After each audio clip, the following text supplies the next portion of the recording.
cette idée folle un jour d'inventer l'école? Qui a eu cette idée folle un jour d'inventer l'école? C'est ce sacré Charles. En fonction des générations, je ne vais vexer personne, mais qui a connu le tableau noir, qui a connu la craie, qui a connu les petits cartables et les stylos plumes? C'était avant Emma, avec notre partenaire de l'INA. On va retracer un petit peu l'histoire des bancs de l'école, du tableau noir jusqu'aux tablettes. Exactement, on peut même parler de tableau blanc aujourd'hui. Hein. Il y a une époque tableau blanc, 3D, et les boîtiers électroniques notamment ont fait leur entrée à l'école. Depuis 2003, l'éducation nationale a rendu obligatoire l'usage d'outils informatiques à partir du CM2.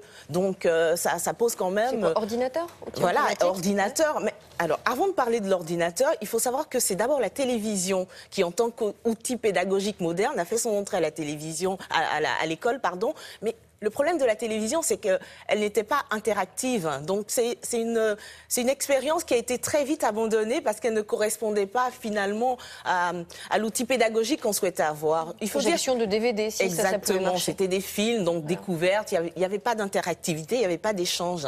Il faut dire qu'un peu comme tout le monde dans la société, ce qui a révolutionné la société et donc l'école, ça a été l'arrivée de l'informatique, des ordinateurs, et notamment des ordinateurs grand public dans les années 80. Et là, explosion. Notre façon d'aborder l'éducation a complètement changé, notre façon d'appréhender le monde aussi. Et c'est ce que nous avons essayé de vous montrer avec l'INA, de voir comment les élèves français sont rentrés dans l'ère numérique. C'est parti, je vous propose de regarder. Odeur d'encre fraîche,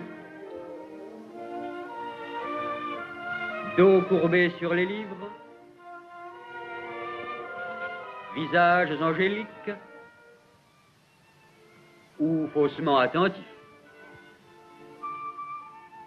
I-N, pain, la, pain, ça, pain, ou l'initiation à l'écriture. Ah, vivement la récréation de 10h30. Pour l'instituteur, la récréation, cela signifie deux choses. Une gauloise qu'on grille rapidement et... Oh, quoi, qu'est-ce que c'est? Va jouer, allons, va jouer. Et une préparation rapide à la réception de l'émission de télévision éducative qui va avoir lieu tout à l'heure.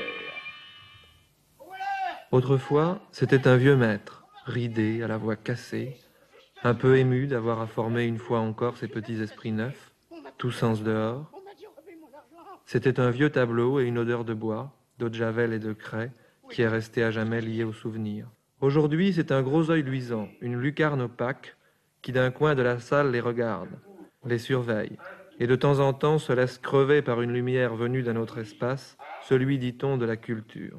Dès janvier 1982, une équipe pluridisciplinaire de 6 Sénégalais a été formée à New York.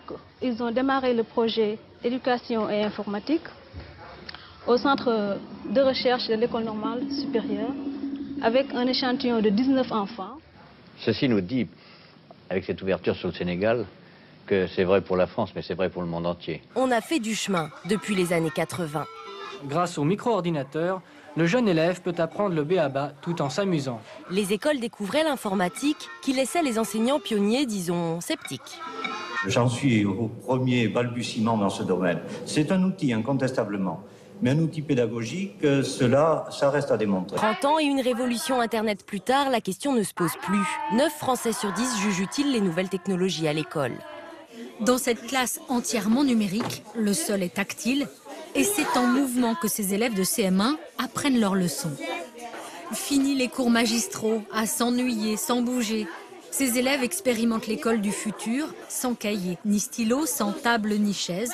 Quant au manuel d'école, avec la réalité augmentée, ils verront leurs leçons quitter les pages des livres et s'envoler. Bon, Emma, il faut quand même dire qu'on est loin de la généralisation de la tablette à l'école. Hein. Aujourd'hui, en tout cas. On en parle. Le président François Hollande a proposé justement de faire venir les tablettes en classe. Et on parle de prendre nos tablettes personnelles en ce qui concerne les élèves. Et vous savez que de plus en plus de nos jeunes sont équipés en la matière. Et ça pourrait remplacer les cartables, pourquoi pas alléger. Ça pourrait alléger le poids du cartable. Exactement. 13 kilos pour des petits de 25 kilos, ça peut le faire, comme on dit. Merci beaucoup.